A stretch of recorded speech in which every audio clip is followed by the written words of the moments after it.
Stop it! Stop it! Stop! Oh.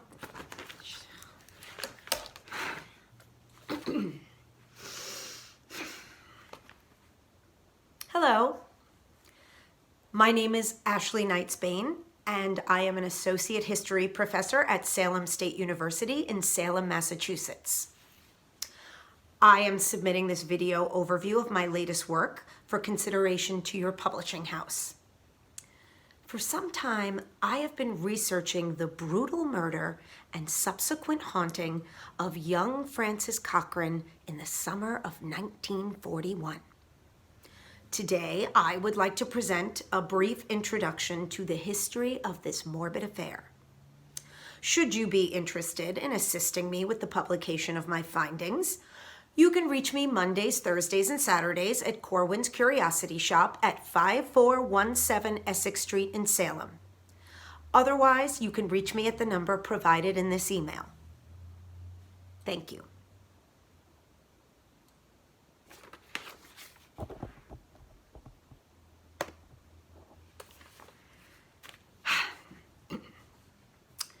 Salem's history stretches back to the earliest days of what would go on to become America.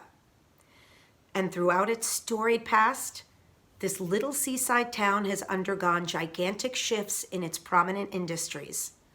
One of these was leather tanning, which dominated the landscape in and around Salem throughout much of the Industrial Revolution.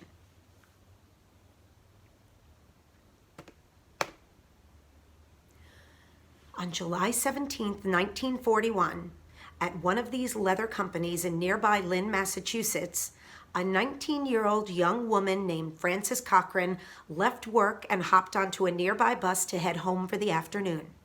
She was 5 feet tall, around 100 pounds, kept her brown hair in curls, and was wearing a dark blue dress and lobster pin. After exiting the bus at a stop near her home, a passerby saw Frances lean into the driver's side window of a black, boxy vehicle and speak to the driver. It seemed apparent that whoever this person was, Frances knew them, as she then walked to the passenger side and entered without any hint of a struggle or being forced against her will. She would never be seen alive again.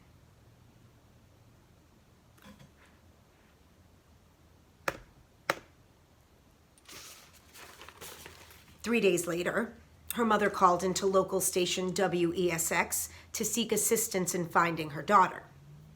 She pleaded on the air for anyone with information to come forward.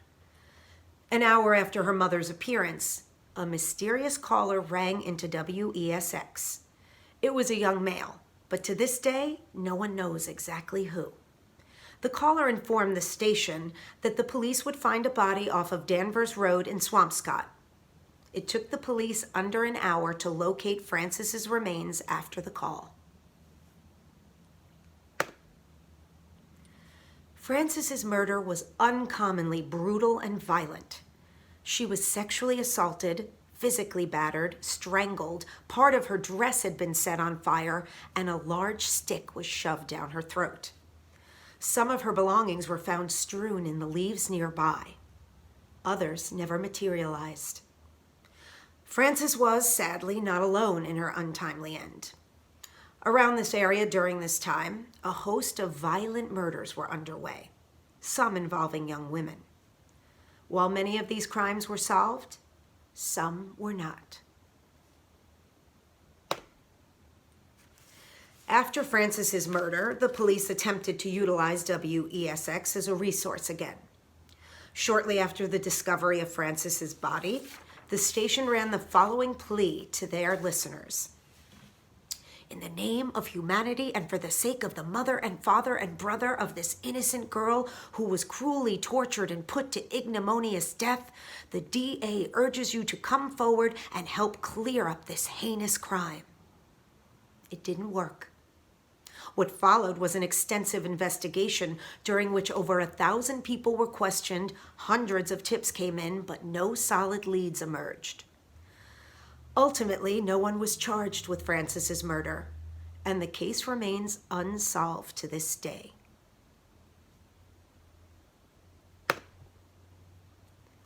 Throughout the years, many theories have arisen as to who exactly might be behind the heinous crime.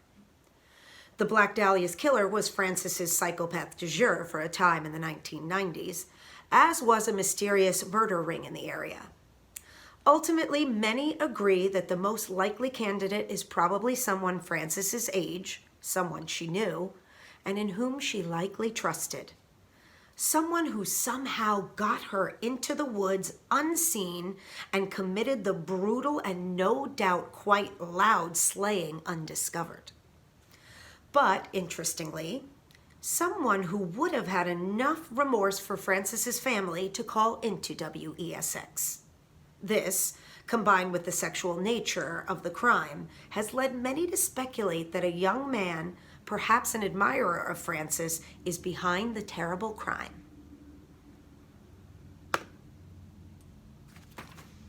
Again, my name is Ashley Knightsbane, and I look forward to your call. Thank you.